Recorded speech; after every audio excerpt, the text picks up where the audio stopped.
Hi everybody and welcome to Heel Heat. My name is George Coles, and on this episode, we're reviewing WWE Royal Rumble 2024. If you haven't seen any of my videos before, I do rate everything on a 1 to 5 scale, 1 being the worst, 5 being the best. Let's jump right into it. We're going to start with the first match, the Women's Rumble, and I'm not going to cover every single entrant in elimination. I'm going to talk a little bit about the things I thought were cool. And also, if you didn't see just a couple days ago, I put out my predictions for the 4 matches on the show. So I'll tell you at the end of each prediction if I got this right or not. I thought this was really fun.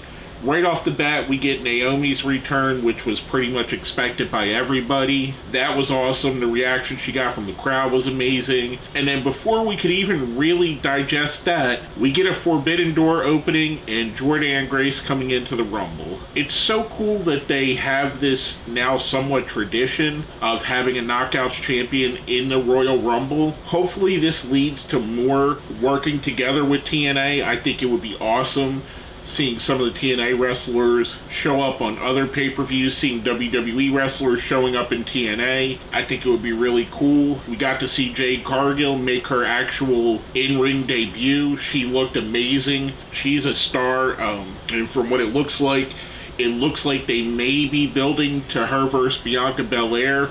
Hopefully at WrestleMania, that would be amazing. Nia Jax was dominant, looked great out there tonight. I thought that was really cool. We got to see Liv Morgan come back after her injury, which was awesome. We've seen a little bit of a rift in Damage Control, or more of the rift. I think that that's going to keep growing to the point where it's Bayley versus Io at WrestleMania. This was my favorite match of the night by far, and for the second year in a row, I think the Women's Rumble was way better than the Men's Rumble. Bayley does pick up the win here. I did predict this one correctly. I'm giving this a 5. I thought it was outstanding. Probably one of my favorite Royal Rumbles that they've done on either the men or women's side. I love the fact that this was the first Rumble where they didn't really rely on any of the legends coming in to help it out. It was mostly women they have on their roster, and then Jordynne Grace. Just an awesome showing. I love this very much. Now, surprisingly, coming up next, we get the Fatal 4-Way for the Universal Championship. We have Roman Reigns defending against AJ Styles, LA Knight, and Randy Orton. Juxtaposed against the match I just talked about, this was probably my least favorite match of the night. I kind of found it formulaic. I found it a little bit prodding at times. And it's not a knock on the guys in the match. I think all 4 of these guys are awesome. If I were to say there was a weak link wrestling-wise, it's probably LA Knight, but he has such a great character that carries him more on that side. The predictable Solo Sikoa coming out. The whole thing where they tease stacking everybody again. AJ Styles being the one that ultimately eats a pin. It just, I don't know, to me, it felt unnecessary, if we're going to be perfectly honest. Roman does pick up the win on this. I did select this one right. I'm giving this a 3. It wasn't a bad match by any stretch of the imagination, but it wasn't a great match either. Next up, we get to see Jelly Roll in the crowd, which was kind of cool because Jelly Roll is one of the biggest stars in music right now. Then that's followed up with the United States Championship match. We have Logan Paul defending against Kevin Owens. For being a match that I could see the outcome for a mile away, this match delivered way more than it should have. Logan Paul is probably the greatest wrestler that's not actually a wrestler. He's just got it, and he's probably as good or better than 85 to 90% of the WWE roster right now. This was a really solid match. I did enjoy it. Like I said, it didn't feel special because it felt like we knew what was going to happen.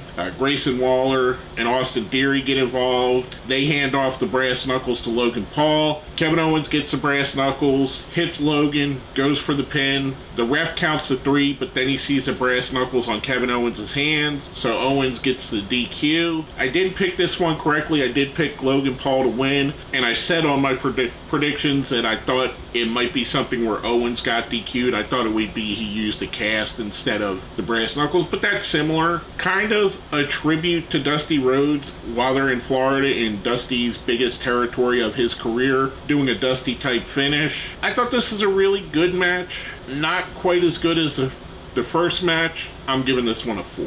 That's followed up with the main event of the evening, which was the men's Royal Rumble match, which, again, much like the women's, we're just going to talk about some highlights, not necessarily everybody in it. I love the fact that they started off with Jimmy versus Jey Uso. That was really cool. I liked seeing Andrade come out, even though they changed his music and no one really knew who he was because he came out with a fantastic looking mask. But there was nothing to make that return pop, like people would know who he was. The R-Truth spot, which I forgot to mention in the women's match, he came out at the 24th spot and kind of cost Valhalla her spot in the match. He came back out here at 24, which was a great payoff. R-Truth is great. Damian Priest being Damian Priest and doing a lot of great stuff in the match. Gunther looking great again. McIntyre looking good in this. The Pat McAfee spot getting up from commentary, going to get into the ring and then eliminating himself. That was cool. Seeing Omos come back, which was part of that. Braun Breaker coming in and looking like a star. If I was going to say 2 stars were made tonight at these matches for the main roster, I would say Braun Breaker, Jade Cargill both showed that they can be future main event players. Sami Zayn coming back at 30, which was awesome, but it kind of felt a little bit like Rey Mysterio at whatever year WrestleMania 30 was. I guess 10 years ago, so 2014. It kind of felt that way, where I was expecting either The Rock to come out or Okada, which I didn't really think would happen, but I thought there'd be a big surprise at the 30 spot. Sammy, awesome. I love Sammy. It just kind of, much like Mysterio, who I love as well, it kind of wasn't who I wanted to see at 30, but that's not a knock on Sammy at all. Drew McIntyre looked great, and I think I mentioned that already. At the time I'm recording this, it's like 1 o'clock in the morning because I watched the press conference afterwards just to see if the question would be asked, which it was. We get down to the very end, and up until the end, I was going to give this match a lower rating because it felt like they rushed through the entrances. It felt like the women had the 90 seconds and the men were more like 60 seconds. It felt like they were coming out quicker. There wasn't a great amount of story beats in the men's match like there was in the women's match. When we got down to the end, the final 2, CM Punk and Cody Rhodes, I really kind of felt like at that point it could be anybody's match, actually from the final 4 on, which was them 2, Gunther and Drew McIntyre, and I'm probably saying that wrong. Like I said, it's late while I'm recording this. But when we got to the final 2, it was a lot like last year, where it felt like there was a whole nother singles match after the Royal Rumble, and we got Cody Rhodes and CM Punk, and this was great. The 2 interacting, it felt special. It felt like either one of these guys could win. And in my predictions, I predicted Drew McIntyre, so I was wrong on this. But like I said, it felt like legitimately there were multiple guys that had a shot at winning this, especially with Seth Rollins' injury and us not really knowing the status. This part of the match bumped the match up for me. The Rumble itself, a little bit on the disappointing side, but the end of the Rumble I thought was really good. Cody Rhodes does pick up the win here. Obviously, he's going to WrestleMania, and he even said it in the press conference. He was pointing up at Roman Reigns during the show. In the press conference, he said he's going for Roman Reigns. We'll see if he gets to finish his story. I hope he does. I did think that there was a possibility they would have threw another roadblock in his way before finishing the story, which is what I was thinking was going to happen here. That didn't happen. He picked up the win here. For the last, I would say from the final 6 on, the match really picked up. I thought this was good. Not as good as the women's. I'm giving this one a 4 as well. I thought it was pretty good. Overall, I liked the show. I liked the fact that it was only 4 matches.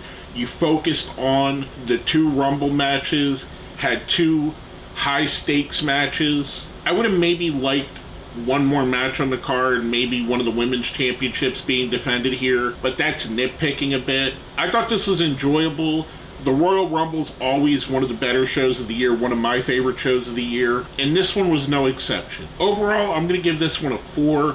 I thought it was really enjoyable, with the women's match being my favorite match, and the Fatal 4-Way being my least favorite, But even with saying that, it's not a bad match. It's just the worst match on a good card. Like I said, thought this was really enjoyable. I got 3 out of the 4 picks right, so I'm pretty happy about my prediction abilities. I'm excited to see what happens going into WrestleMania. I'm excited to see some of the things that seemingly were teased during the Rumbles. Sami Zayn and Drew McIntyre seem to be teased. Jade Cargill and Bianca Belair seem to be teased. The tease of the Damage Control may be splitting up. So yeah, I thought this was good. I really enjoyed it. I thought it was a good show. After all the bad news that we had related to WWE this weekend, it was fun to sit down and watch something fun and take my mind off of all of that horribleness. I thought this was rather enjoyable.